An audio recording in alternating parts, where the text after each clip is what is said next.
Assalamualaikum warahmatullahi wabarakatuh.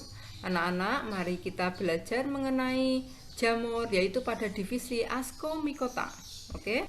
Nah, divisi Ascomycota, jadi kita belajar mengenai cirinya. Yang pertama adalah menghasilkan spora ascus. Ya. Kemudian yang kedua adalah memiliki hifa bersekat dan berinti banyak. Yang ketiga, bersifat uniseluler atau terdiri dari satu sel. Contohnya adalah Saccharomyces. Dan ada pula yang multiseluler serta membentuk miselium asoenocytic. Ini misalnya adalah Penicillium. Bersel banyak dan membentuk tubuh buah. Ini misalnya adalah Nectria. Kemudian yang terakhir bersifat saprofit atau pengure maupun bersifat parasit. Ini yang merugikan. Sekarang daur hidup Ascomycota. Jadi kita lihat nomor 1, ini merupakan hifa berinti banyak dan bersekat. Nah, hifa yang berinti banyak dan bersekat ini kemudian bercabang-cabang membentuk alat reproduksi. Yang betina namanya Ascogonium, yang jantan namanya Antheridium, yang masing-masing mempunyai hifa haploid, ya. Kemudian pada inti yang nomor 2, pada inti Antheridium, pada alat reproduksi Antheridium jantan, ini intinya menuju ke bagian Ascogonium, sehingga menjadi hifa yang berpasangan atau hifa dikaryotik. Nah, hifa yang berpasangan ini kita lihat nomor 3. Hifa yang berpasangan ini akhirnya akan bercabang-cabang, membentuk cabang yang banyak. Kemudian ujung dari hifa bercabang tadi atau miselium tadi membentuk struktur yang namanya ascus. Nomor 4, ya. Kita lihat, jadi hifanya menjadi hifa dikaryotik, jadi hifa yang mempunyai 2 inti dan membentuk ascus. Nomor 5, ascus ini melebur menjadi nukleus yang diploid. Yang nomor 6, nukleus ini yang telah melebur tadi akhirnya terjadi pembelahan di dalam ascus, terjadi pembelahan secara meiosis, membentuk 4 spora. Nomor 7, yang 4 spora tadi membelah sehingga menjadi 8 ascospora. Nah, apabila ascus ini ascocap, jadi tubuh buahnya namanya ascocap. Ascocapnya ini apabila telah matang, maka ascocap tutupnya akan pecah sehingga sporanya atau ascosporanya ini akan berhamburan. Nomor 8, ya. Nomor 9, spora tadi apabila berada di tempat yang cocok, tempat yang lembab, maka akan tumbuh menjadi hifa yang baru. Nah, selanjutnya menjadi hifa yang berinti banyak serta bersekat. Nah, akhirnya kembali lagi ke nomor 1. Itu adalah reproduksi seksual. Sekarang untuk reproduksi aseksual, jadi pada ujung hifa akan membentuk suatu struktur namanya conidia. Jadi apabila conidia ini matang, lepas dari hifa, maka akan tumbuh menjadi miselium kembali. Oke. Sekarang reproduksinya. Tadi ya sudah ya. Jadi ini keterangan. Oke. Contoh dari Ascomycota atau Ascomycotina ini adalah yang pertama misalnya Saccharomyces cerevisiae yang fungsinya untuk membuat tape. Kemudian Saccharomyces ellipsoides untuk fermentasi anggur. Penicillium notatum maupun Penicillium chrysogenum yang akan menghasilkan antibiotik. Kemudian Penicillium camemberti dan Penicillium requiforti untuk mengharumkan keju. Jadi mohon maaf untuk penulisan nama ilmiah ini seharusnya ditulis miring. Berikutnya Aspergillus wenti untuk pembuatan kecap. Aspergillus flavus menghasilkan racun aflatoksin yang menyebabkan kanker. Aspergillus fumigatus parasit pada paru-paru burung. Kemudian Neurospora crassa untuk pembuatan oncom. 9 trichoderma. Jadi menghasilkan enzim selulase atau enzim yang dapat menguraikan selulosa sehingga dapat digunakan untuk memproduksi protein sel tunggal. Dan dimanfaatkan untuk menguraikan sisa kayu, kertas untuk dari penggergajian menjadi selulosa. Ini contohnya adalah Trichoderma raceyi. Nomor 10, Aspergillus niger untuk menjernihkan sari buah. Nah, ini adalah penggunaan Saccharomyces cerevisiae pada pembuatan roti, sehingga rotinya ini kalau sudah ditambah Saccharomyces atau vermipan, maka roti akan mengembang sehingga rotinya menjadi empuk. Ya, yang sebelah kiri saya adalah sel Saccharomyces yang merupakan uniseluler. Ini adalah proses fermentasi, jadi glukosa ini terjadi fermentasi karena diberi Saccharomyces menjadi etanol. Ya, jadi hasil fermentasi akan menghasilkan etanol dan CO2 serta energi yang berupa panas. Nah, dulu terdapat jamur namanya Monila cytophylla, ya, yang dimasukkan dalam divisi Deuteromycota.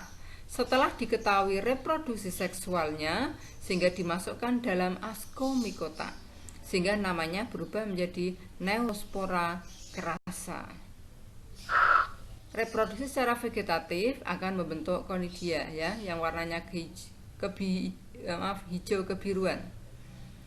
Hifa pembawa conidia namanya Conidiophore. Ini adalah jamur Penicillium. Ascomycota yang parasit ini menimbulkan penyakit pada manusia, tumbuhan maupun hewan.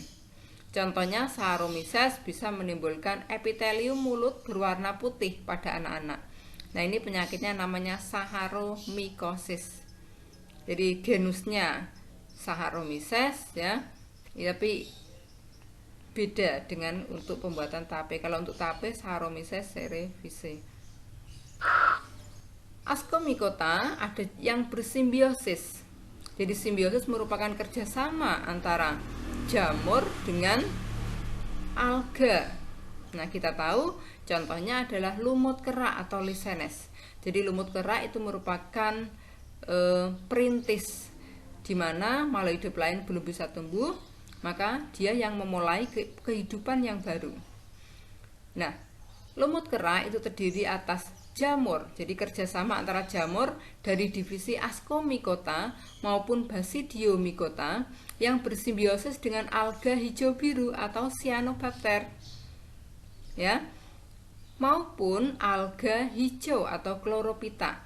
Nah, hubungan ini disebut dengan mutualisme. Jamur memperoleh makanan dari hasil fotosintesis alga, jadi tubuh alga. Namun alga mendapatkan air dari cairan yang dikeluarkan oleh jamur. Nah, kemudian apabila ada alga hijau biru ini atau cyanobacteria, ini juga bermanfaat untuk pengikat nitrogen, sehingga tanahnya, tempat yang ada di situ menjadi subur. Ya, nah ini. Jadi jamur menyediakan air maupun mineral, melakukan pertukaran gas, memberi perlindungan ke alga. Nah, lumut kerak menyerap mineral dari udara, debu maupun air. Ini manfaat dari lumut kerak. Nah, lumut kerak ini bisa hidup pada lingkungan yang bebas dari polusi. Jadi kalau pada daerah yang sudah terkena polusi, maka lumut kerak akan mati. Nah, ini adalah gambar lumut kerak. Warna hijau adalah alga. Alga yang dibelit atau terlindung oleh hifa dari jamur. Ini. Nah, alga yang terlindungi oleh jamur, yang dililit oleh hifa jamur ini namanya Soredia. Jadi apabila Soredia ini sudah lepas dari lumut kerak, jatuh di tempat yang cocok, maka tempat tersebut bisa tumbuh menjadi lumut kerak yang baru. Oke. Ini adalah contoh lumut kerak. Lumut kerak itu ada 3 tipe: crustosa, foliosa, fruticosa. Jadi untuk tipe crustosa kerak itu seperti ini. Ini contohnya piscia. Misalnya pada batang pohon. Nih lumut kerak pada tembok-tembok.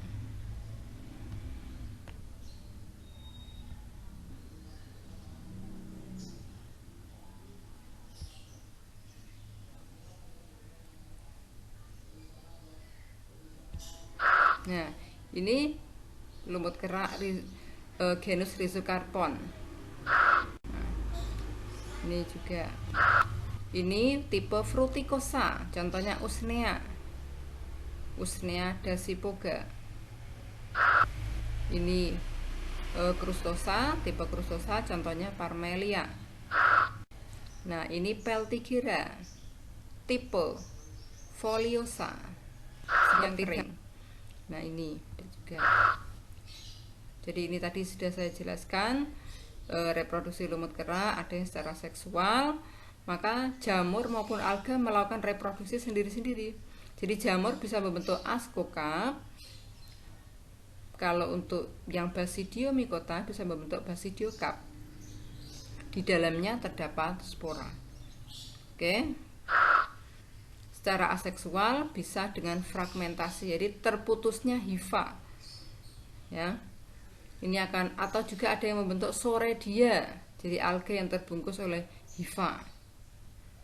Nah, tampak seperti tepung. Ini tipe lumut kerak ada 3: crustosa seperti kerak, foliosa seperti daun kering, fruticosa seperti jumbe. Nah, ini manfaat lumut kerak.